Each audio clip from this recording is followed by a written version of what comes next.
Hello. I may not say anything. Spoiler alert. Sorry. Hey? I need to plug my laptop. Charge your laptop. So the biggest moment is when people realize that this guy is actually in love. That moment alone was just big, right? Because one, you see this guy, muscular. And then one moment he shows love, he really shows compassion. So when you start unpacking that, you start to see a different side of Apet Nico. And how we shot it is very, very beautiful and it's very authentic. So for me, that was the biggest moment, him just showing his soft side.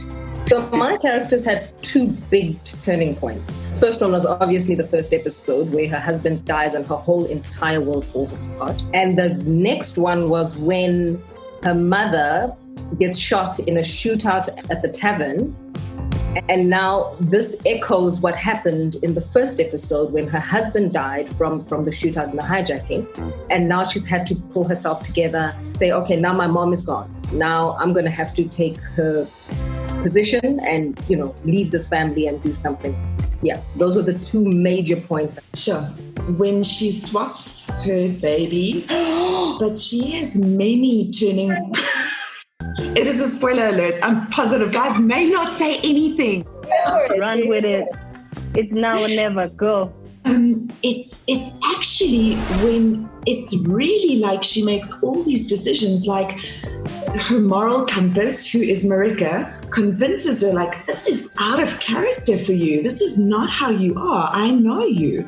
And it's like best friends. Oh, you think the best of the other person. I'm hoping that there is this massive divide in the audience where they're like, what is right and what is wrong and what is right for that baby.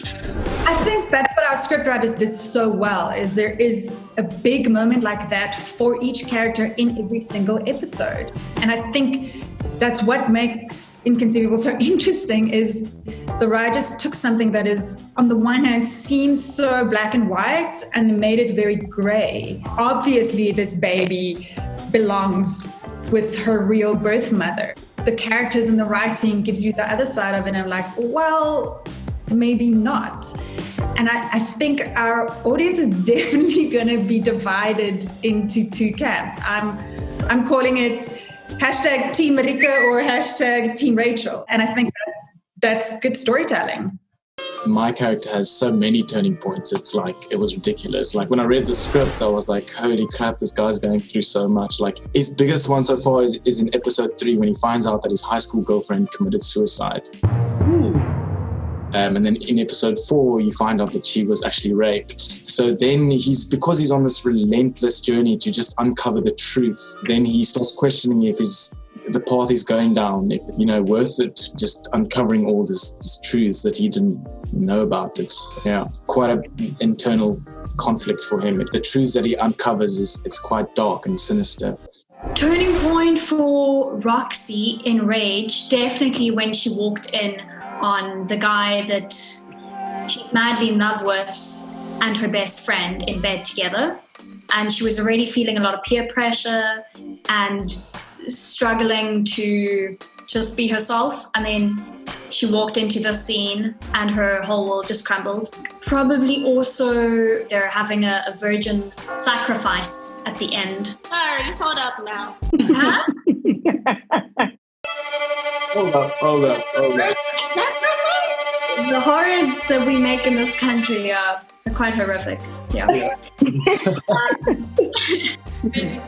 In Parable, I think for Esther, a big turning point was when she realized the only way she was going to get out was by manipulating. And then obviously when she eventually escaped, that was also a pivotal point. My biggest moment, we haven't shot it yet, but I know it because I've read it.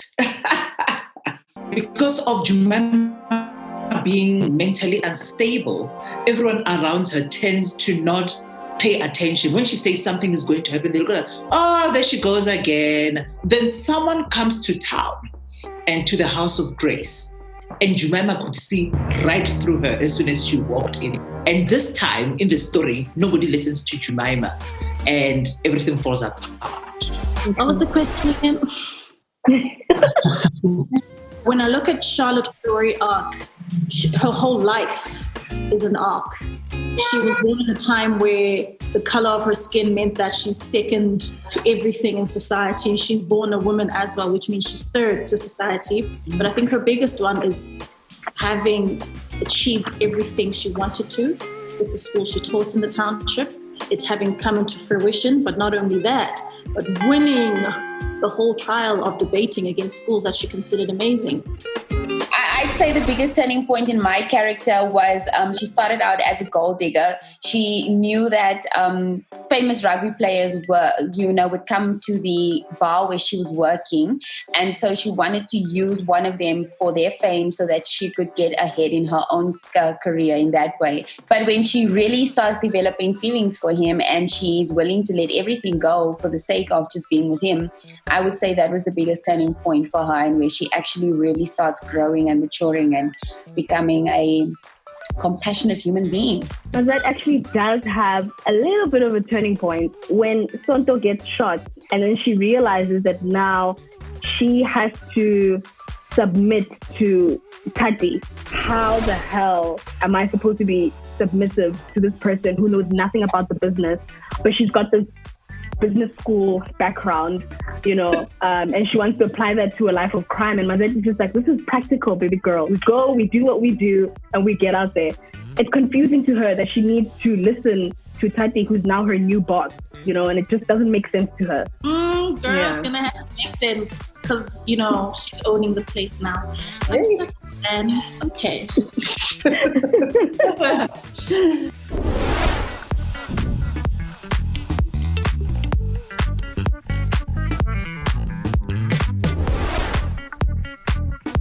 So too, BET had a show, Black Tax, which I just love. I had like a tiny role in it, but I watched it because I just love comedy.